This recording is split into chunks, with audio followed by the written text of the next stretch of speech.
Well, hi, everybody. It's so nice to be here with you today. I'm Beatty Cohan. I am a nationally recognized psychotherapist and sex therapist and author of the groundbreaking book on relationships for better, for worse, forever.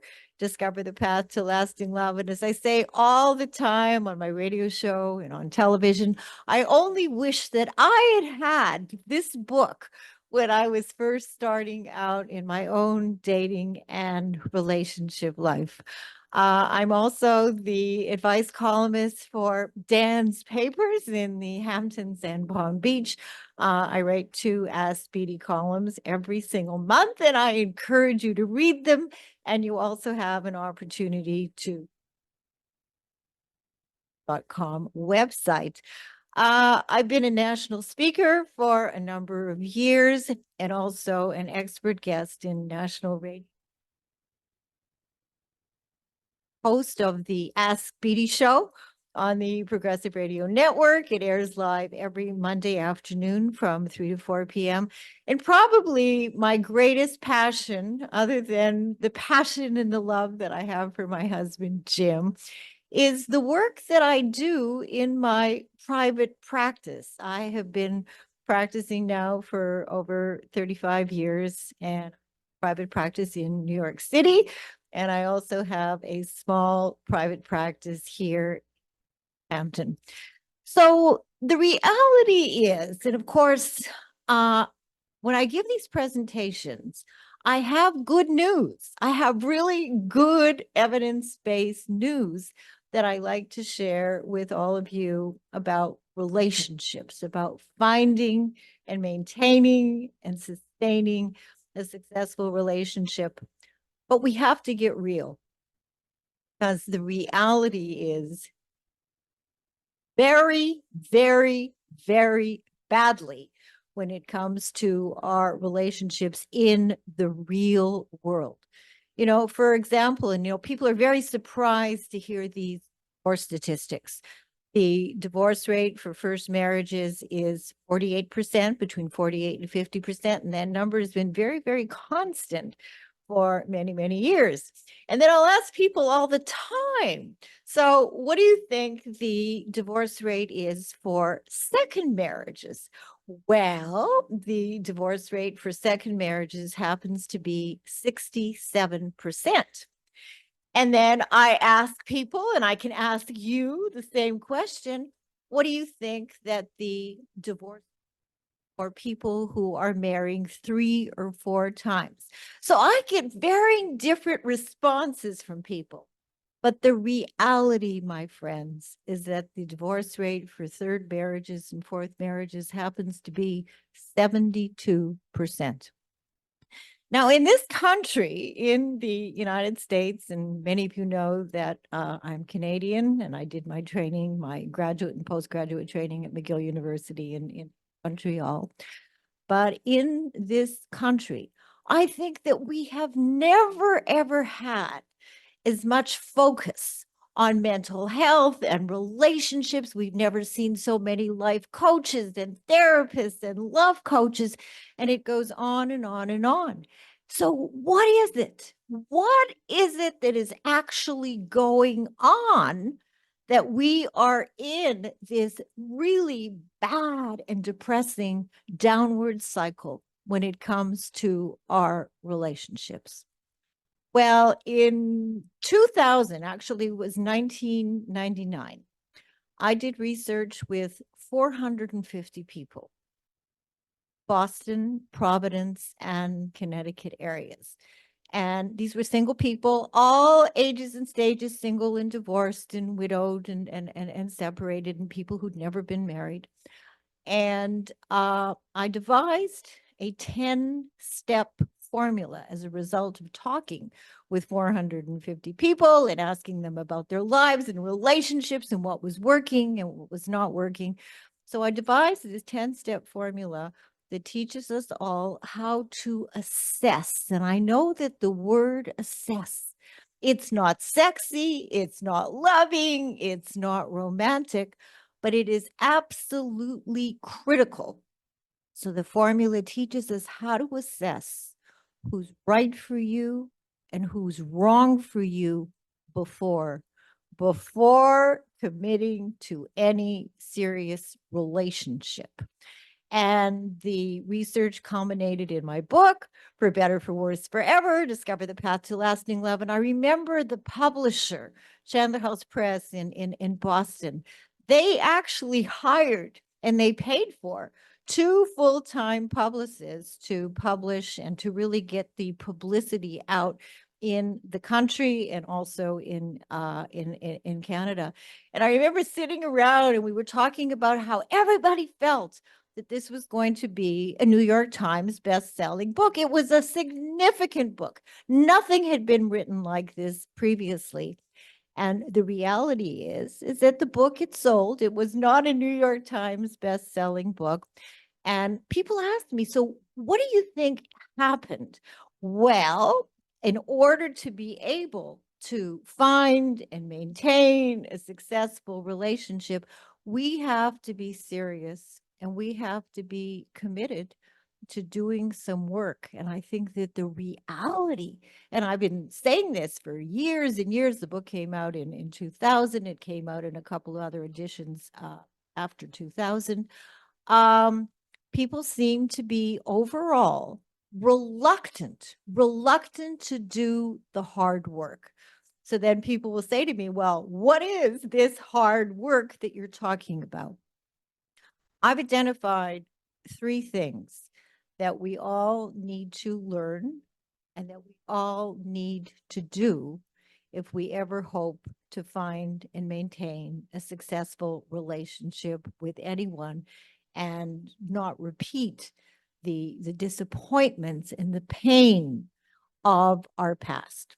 So what are these 3 things? Well, first of all, each of us needs to be in a good place emotionally and psychologically and psychiatrically. We have to be willing to go back and work through what I call our unfinished business, usually stemming from our own families of origin, whether or not it was abuse that occurred in our own families, whatever the issues are, whether it's been that long-term clinical depression or other psychiatric issues or sexual assault or disappointing relationships that we have had over a course of many, many years. We need to be okay. And that is the first order of business. You know, I think that many, many people, we would like to hope and dream that if we could only find the right person, that our lives were going to be okay. And as I used to tell my daughter when she was a little girl, of course, listening to her mother all the time talking about relationships and sexuality was probably too much. But I used to tell her, and I still believe, that the relationship needs to be the icing on the cake. We need to be the cake. We need to be solid. We need to feel good about ourselves. We need to have clarity about what it is that we want and need in our life when it comes to our relationships. Now, nothing is perfect. We all have issues, but there is a way to be able to emotionally work through what did and didn't happen in our earlier lives, again, usually beginning with our parents and our own family of origin, so that once and for all, we are then able to really live in the moment, live in the present, without having one foot in the past and one foot in the present. And I know that people don't like to hear this. We would like to just fast forward the whole process and find Mr. Right or Ms. Right. And it is not going to happen. We need to be okay. So that's number 1. Number 2, again, with all the talk and all the media about relationships, I have found, and I say this lovingly, there's no judgment, respectfully, that people are still not really clear about the ingredients that go into a healthy relationship. And we need this kind of clarity because people ask me all the time, so what are the most important ingredients aside from our being in a good place ourselves? Emotional communication and problem solving. I don't know how many of you read my latest Dan's paper, Ask Beatty column, talking about the art of conversation. I find that people have difficulty simply having basic conversations, particularly when there's conflict. And I think that that's really the best time to be able to find out, how are we going to be able to deal? Are we going to be able to handle issues in a loving and respectful way? And I know that before I did the research and before I did the book, I would meet somebody and I would say, whether it was a woman or a man, whether it was a colleague, I would typically make a comment like, I met a really lovely person. Well, what I've learned over all of these years and through the research and through my work, I would never, ever, ever make that kind of a statement. The best that I could do would be to say that I've met somebody who appears to be lovely. And what the research found, and this was something that was very depressing for me because in my personal life, I'm probably one of the most impatient people you'll ever find. Professionally, very, very patient. But my research found that it takes about a year to really go through the process and to really find out who somebody is and who somebody is not, and that you cannot fast forward that process. Now, obviously, if you see a lot of red flags, you are not going to hopefully stay in the relationship because, so often there's something within ourselves. We have this little voice, not a schizophrenic or not a psychotic voice. It's kind of telling us, it's like, no, this is not right. This doesn't feel good. And yet we typically, oftentimes, ignore that little voice. We second guess ourselves. We're lonely. We want it to work out. And yet, if we don't have the kind of clarity about, again, the ingredients that go into a successful relationship, we're really putting ourselves at risk. So people always want to know, so what is this 10-step formula? Well, beginning with a person's family of origin. Now, you're not going to throw somebody away because they had a tough, tough life growing up. There may have been abuse of various different kinds. And even if there hadn't been abuse, you want to find out what that person actually learned about relationships, typically from mom and dad, if there happened to be a mom and dad. And what you want to hear, something like this, is that, it was tough. My parents maybe didn't get along, but I have learned that I don't want to repeat the history of what went on and what didn't go on in my own family of origin. I went to therapy. I've read books, and I feel that I've been able to break the cycle that may have gone on in my family and may have gone on in generations in my own family. And asking these questions, and by the way, you don't want to put the person on trial. So you're not going to be just throwing all these questions, at the person initially. But, you may want to say something like, when I was growing up, this is what it was like in my family. There wasn't good communication, or there was substance abuse of various different kinds. What was it like for you? So you get a flavor of what that person went through and what that person has learned. And I have a phrase that I say all the time. It's not about really the past that is going to continue to get in the way of our life and relationships.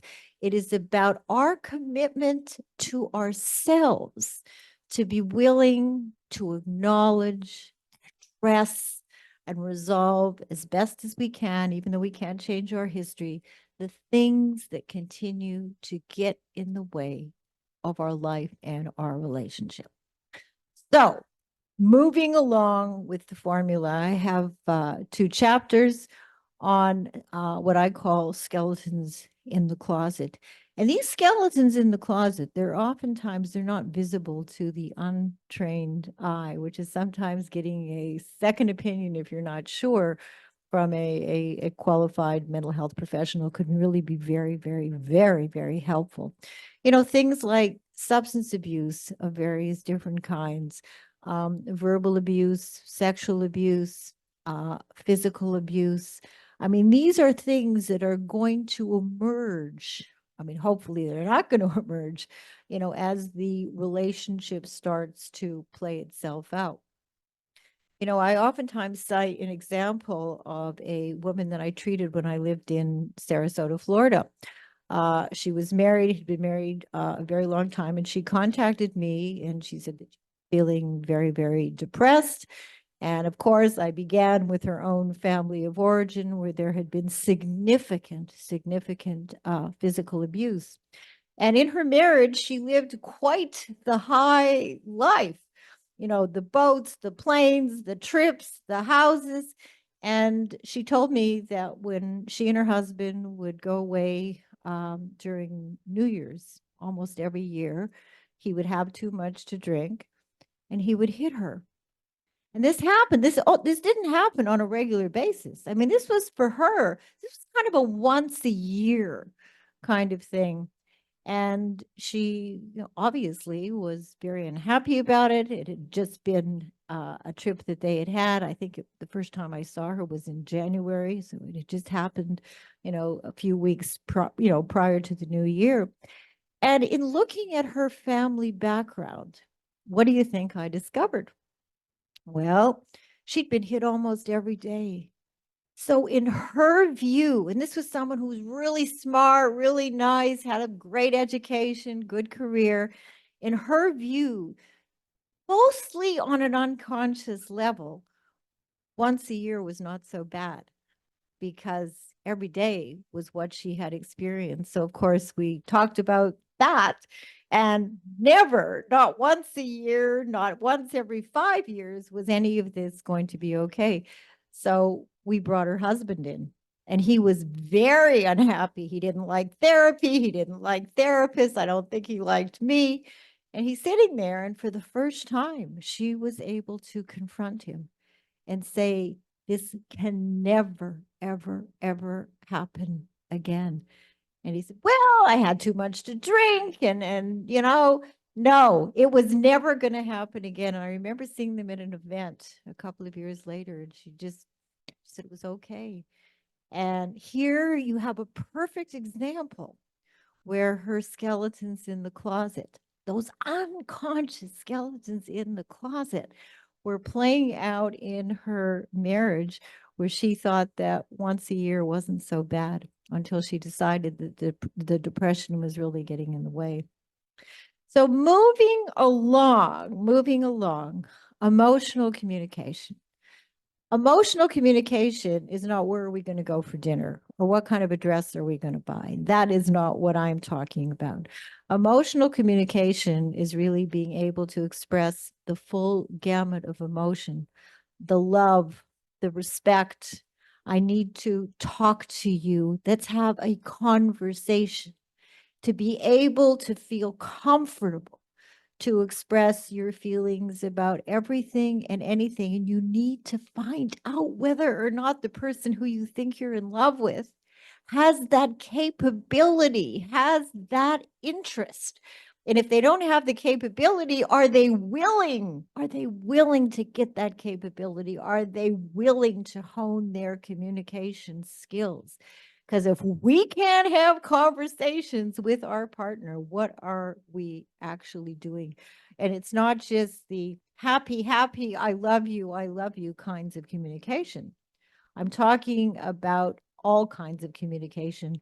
I'm upset with you. I feel hurt when you talk to me like this. I feel hurt when you disconnect from me. And as the relationship unfolds, you need to know these things about your partner. So again, when people say, what are the two most important ingredients that make or break relationships? My answer typically is emotional communication and problem solving. If we can't communicate and if we don't have a partner, and if we ourselves are not able to problem solve, we are destined for a disaster. And this is what I see. I see this in my practices where, I see many, many couples where years and years and years have gone by where they have never been able to deal with the issues that continue to get in the way of their lives and their relationships. And then there's a crisis. And in my world of psychotherapy, the crisis is usually an extramarital affair.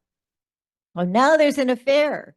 And what are the people going to actually do?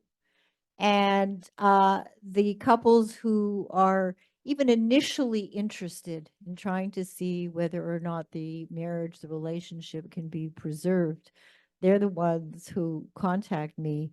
And invariably, the problems go back sometimes almost to the beginning of the dating relationship, interestingly. I have a woman that I'm working with now. Actually, I'm working with her husband, and I see people in various different combinations as couples and individuals. And she was telling me very, very recently that even when they were dating, there were a lot of signs. He gambled, he drank too much, there was disrespect. There was a liaison that somehow he found a way to rationalize. And she told me, she said, Beatty, she said, I heard the little voice, but I didn't listen to it. And the same kinds of issues, and these people have been married for 37 years, the same kinds of issues have repeated themselves up until now, where he is saying he had an extramarital affair. And he is saying, well, I think that I want to try and salvage the marriage. And we thought that things, it's so interesting about this particular case, we thought things were going really well. And it was 3 weeks ago. She happened, and this was not the kind of a woman who goes looking into people's computers or phones. She happened to glance at his phone. And guess what?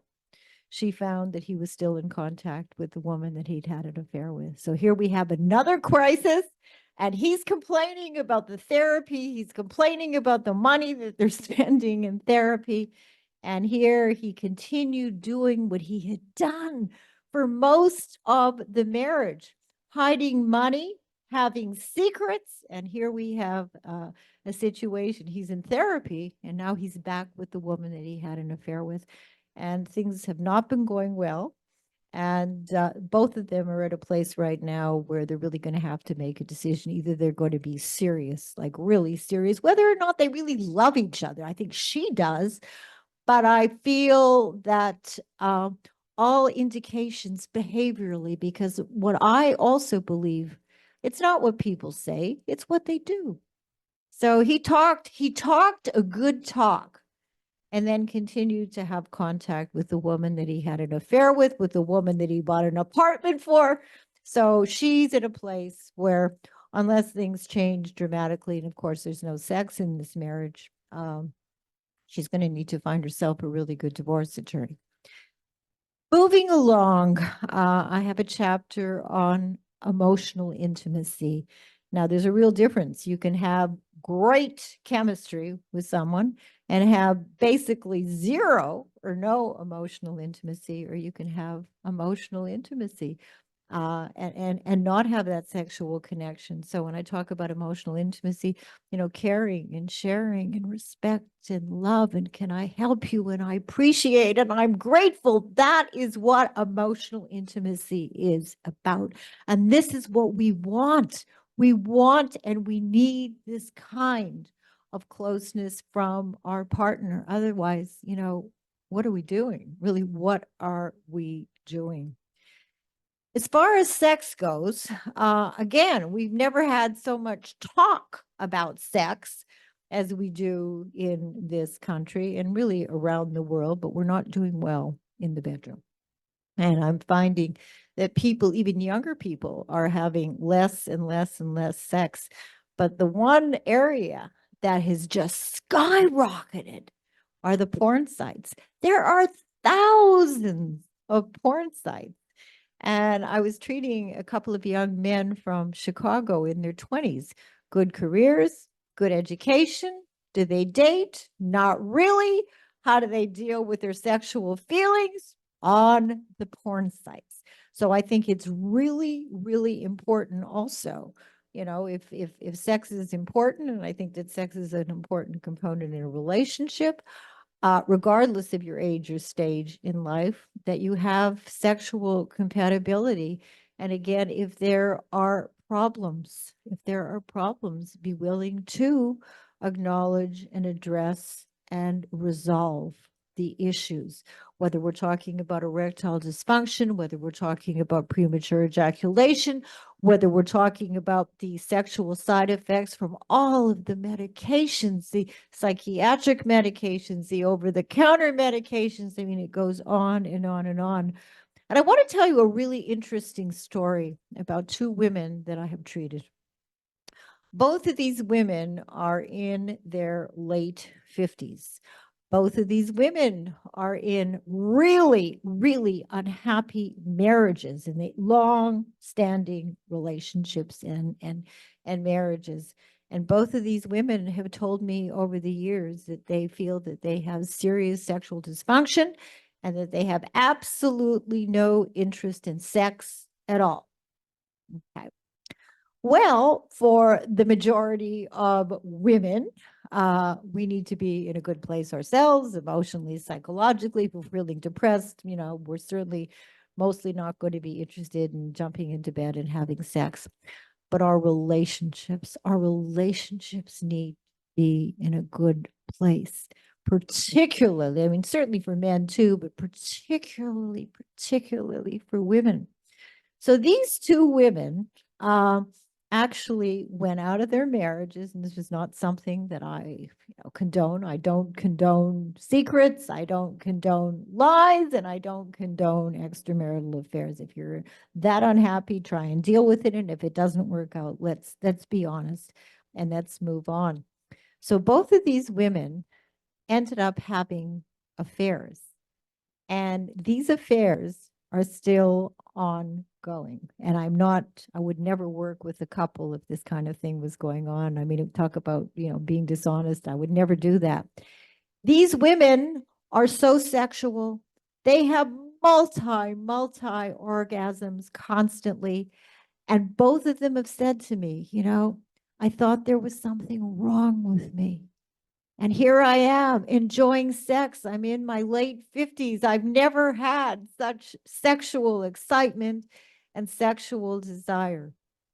Why? Because they're happy in their relationships.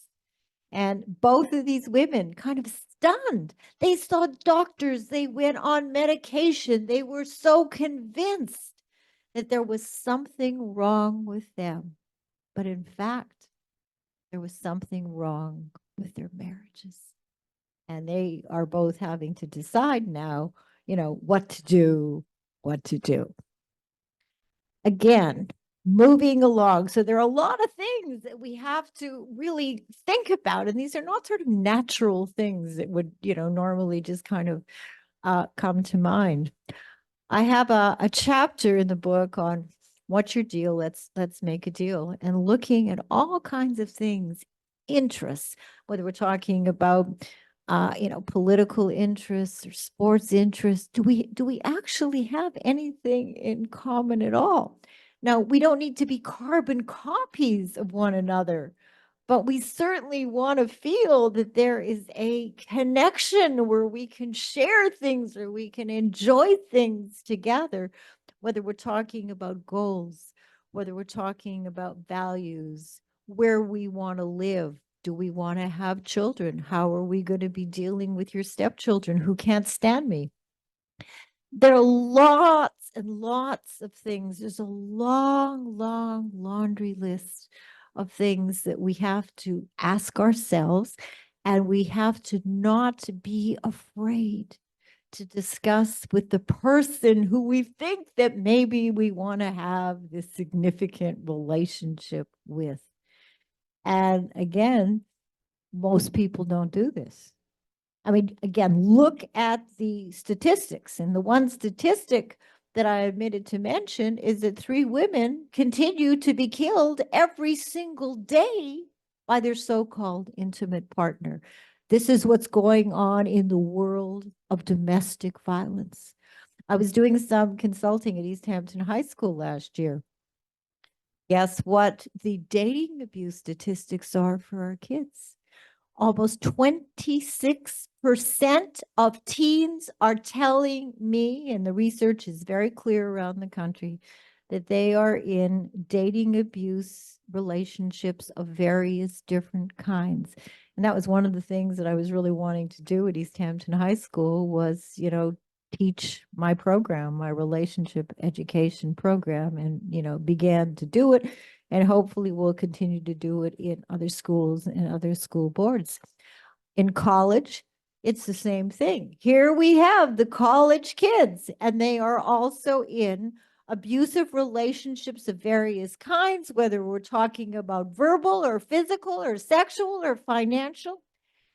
So I feel, again, and this is not blaming and it's not a judgment, we have to get honest with ourselves. We have to wake up because nothing is changing. I mean, I have been citing these same statistics for 20 years.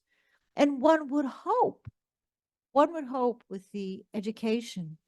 And I have to say, I have some real issues with American mental health, which is a whole other subject and a whole other discussion, maybe for, another time.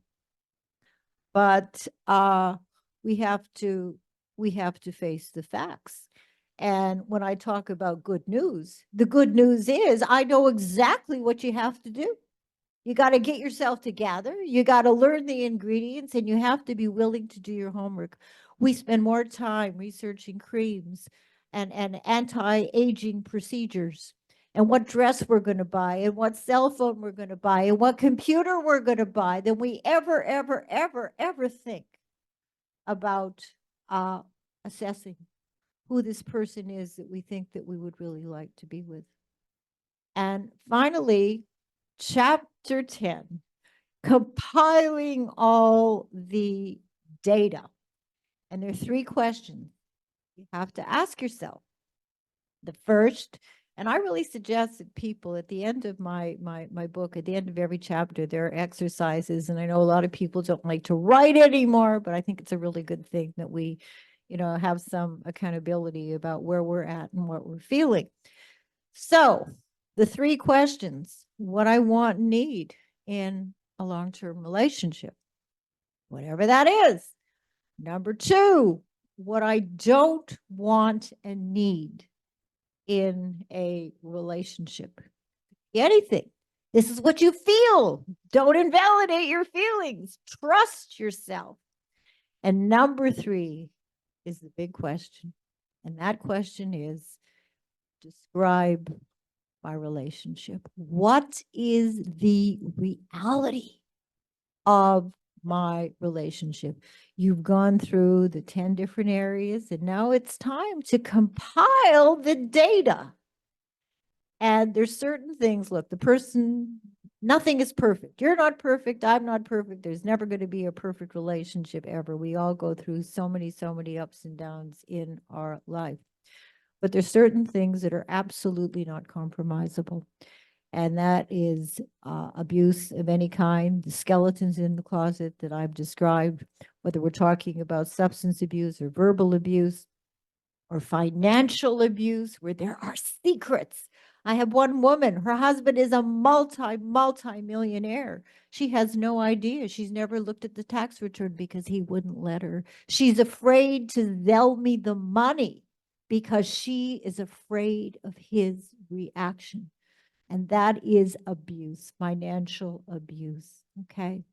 So again, if we're looking at abuse of various different kinds, sexual compatibility. I mean, I see people and I've seen people in their 70s and 80s, and they have better sex lives. than a lot of people who are younger. So sexual compatibility, for most people, I think it's really important.